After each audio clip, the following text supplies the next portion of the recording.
দেখতে দেখতে দশমী চলে এলো। মায়ের চলে যাওয়ার পালা।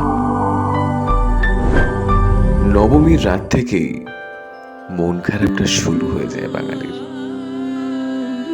মনের মধ্যে কোথাও একটা অদ্ভুত ব্যথা, কোথাও একটা অদ্ভুত ছেড়ে যাওয়ার একটা ব্যথা যেন লেগে থাকে। মায়ের আগমনে যে খুশির আনন্দে মেতেছিল গোটা বাঙালি, আজ মায়ের চলে যাওয়ার মুহূর্তে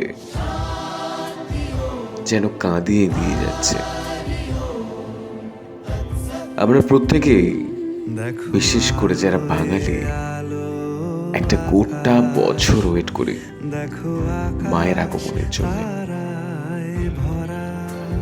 আমরা ওয়েট করি সেই মহালয়ার দিনটা কখন আসবে, আবার সেই ইয়া দেবী সর্বভূতেষু এই মন্ত্রগুলো শুনতে পাবো মাইকে। চারিদিকে সকালে ঘুম থেকে উঠলেই ঢাকের আওয়াজ পাবো। মনে হবে পুরো শহরটা, পুরো গ্রামটা যেন উৎসবে মেতে উঠেছে। কিন্তু আজ এই বিজয়া দশমীর দিনে কোথাও গিয়ে যেন একটা অদ্ভুত মন খারাপ ঘিরে আছে। যেন বাড়িতে বাবা রসগোল্লা আনলেও সেই মিষ্টিটা যেন পাওয়া যাচ্ছে না। যেন মনে হচ্ছে কি হয় যদি মা আমাদের সাথে সারাটা জীবন থেকেই যায়। কি সমস্যা হয়? আমরা তোমাকে ছাড়তে চাইছি না মা, তুমি থাকো আমাদের সাথে, আমাদের সুখে দুঃখে সব সময়ের জন্য। কেন এমনটা হয় না যে পুরো শহরটা সারা বছর এরকম আলোতে মাতোয়ারা হয়ে থাকবে? চারিদিকে সারাক্ষণ ঢাক বাজবে, চারিদিকে সারাক্ষণ ধূপ ধুনোর গন্ধে ভরে থাকবে। রাস্তা দিয়ে বাঙালিরা আনন্দ করতে করতে মেতে উঠবে। কেন এমনটা হয় না? আসলে আমাদের সুখের সময়টা না খুব একটা থাকে না। তবুও মা যে আবার পরের বছর আসবে এই বিশ্বাসটা দিয়ে যায়।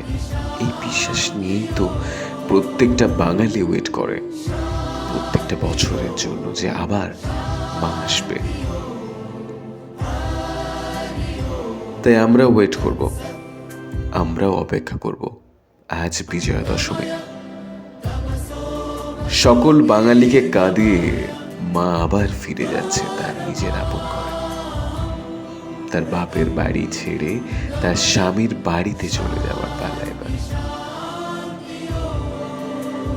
বাঙালি হয়তো আনন্দ করছে, কিন্তু তবুও মনে মনে কোথাও একটা শুদ্ধ চোরা কান্না যেন বাঙালির বুক দিয়ে ঝরছে প্রতিনিয়ত।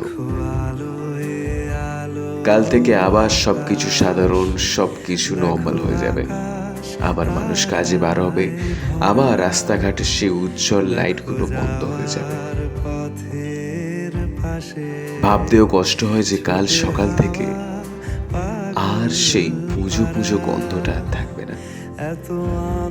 ভেঙে যাওয়া মণ্ডপে বা ঢাকির বাড়ি ফিরবে ধীরে ধীরে।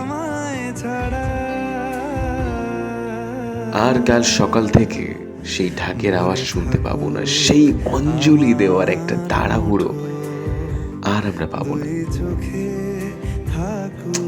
উৎসবটা শেষ হতে চলেছে। তবু এই বিশ্বাস নিয়ে আমরা বেঁচে থাকবো যে পরের বছর আবার মা আসবে, আবার শুভ শক্তির আগমন হবে। তাই মেঘদূতের তরফ থেকে প্রত্যেকটা বাঙালিকে, বিশেষ করে কলকাতাবাসীকে শুভ শারদীয়া এবং শুভ বিজয়া দশমী।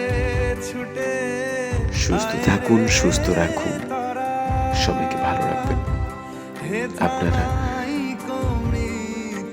অপেক্ষা করুন, মা আবার আসবে। মা কথা দিয়ে যায়, মা আবার আসবে।